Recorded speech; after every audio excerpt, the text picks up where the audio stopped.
যাকে আমরা ছোট মনে করি সেই একদিন আমাদের জীবনের সবচেয়ে বড় সহায় হতে পারে।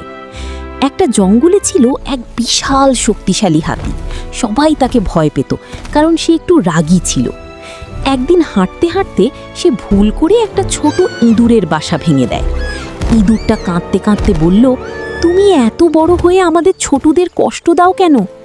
হাতিটা লজ্জা পেয়ে বলল, আমি খেয়াল করিনি, আমাকে মাফ করে দাও।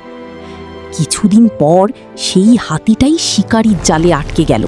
সে অনেক চেষ্টা করেও বের হতে পারছিল না। ঠিক তখনই ছোট সেই ইঁদুরটা এসে দাঁড়ালো।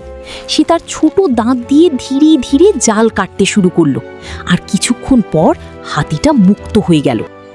হাতিটা অবাক হয়ে বলল, তুমি এত ছোট হয়েও আমার জীবন বাঁচালে? ইঁদুরটা হেসে বলল, কাউকে ছোট ভাবা ঠিক না, সময় এলে ছোটরাও যদি বড় কাজ ভিডিও করতে ভালো পারে। লাগে তাহলে সাবস্ক্রাইব করে পাশেই থাকবেন।